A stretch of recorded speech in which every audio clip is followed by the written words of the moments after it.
केबे शुणिबे सरकार आउटसोर्सिंग कर्मचारी मानक दुख 70,000 आउटसोर्सिंग कर्मचारी न्याय अपेक्षार बसी आउटसोर्सिंग कर्मचारी नियमित दाबी एवं छटई बंद कर चाकरी स्थायित्व कर आदि दाबी विभिन्न दाबी नहीं भद्रक जिले में सांबादिक सम्मेलन होता देखिए आज पेपर आर्टिकल हेलो बेस नमस्कार मुझे आपको स्वागत करुँच SM 8906 यूट्यूब चैनल को जदि प्रथम थर विजिट कर SM 8906 यूट्यूब चैनल को लाइक और सब्सक्राइब करूँ कारण SM 8906 यूट्यूब चैनल सब जेन्युइन और ट्रुस्टेबल न्यूज देता है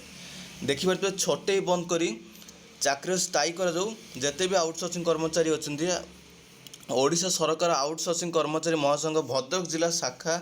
साधारण सभा संपादन सम्मेलन में अनुष्ठित हो पूर्व सरकार खूब शीघ्र आउटसोर्सिंग कर्मचारी को नियमित करे बोली बहु बार प्रतिश्रुति देते मात्र प्रतिश्रुति था पानीर गार हेले आज प्रतिश्रुति दाबी पूरण हो नाला एवं जोर धरला पुणी आउटसोर्सिंग कर्मचारी दाबी विषय जो मैंने अच्छा आउटसोर्सिंग कर्मचारी को नियमित कर दाबी नहीं आज आउटसोर्सिंग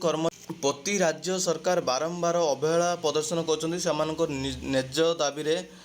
दाबी पूरण नहीं प्रतिश्रुति पुणी भूली जाऊँच पूर्व सरकार ठकी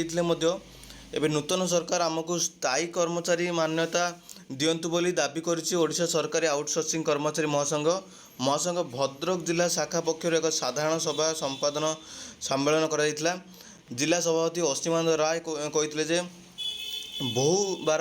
शांतिपूर्ण धर्मघाट पर पूर्वतन राज्य सरकार और गृह विभाग पक्षर डाटा एंट्री ऑपरेटर नियुक्ति उपर 13/7/2022 तारीख दिन एक पूर्वर जिते आंदोलन होता आउटसोर्सिंग कर्मचारी मानकर आउटसोर्सिंग जिते विरोधी दल नेता थे वर्तमान सरकार से आउटसोर्सिंग सपोर्टर थे एवं से सबकि जानते आउटसोर्सिंग कर्मचारी कौन आउटसोर्सिंग कर्मचारी मैंने नियुक्ति केमती पाते आउटसोर्सिंग कर्मचारी सालेरी केते आउटसोर्सिंग कर्मचारी डेली वाइज छटई होती तीव्र प्रतिकार करते प्रतिवाद करते आउटसोर्सिंग कर्मचारी मानक स्थायी बा रेगुलर कर मिलवा आउटसोर्सिंग को न्याय महासंघ पक्षर कहुई अतीत 89 दिन काम कर गोटे ग्रुप सी हो कि ग्रुप डी हो कर्मचारी जो कर्मचारी 89 दिन काम करते से स्थायी होते एवं आउटसोर्सिंग कर्मचारी दीर्घ दिन काम कर छटई होती स्थायी होना महासंघर कर्मकर्ता मैंने नूतन मुख्यमंत्री को साक्षात कर छटई कर्मचारी पुनर्नियुक्ति सह छटई बंद करने और डेली वाइज कर्मचारी और आउटसोर्सिंग कर्मचारी भली समस्या समाधान करने एवं समस्त वर्ग कर्मचारी को स्थायी प्रदान कर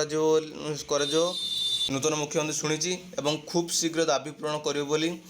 जहाँ आशा आशंका अच्छी जदि खूब शीघ्र दाबी पूरण न करती एवं विशाल रैली होगाक जाऊँगी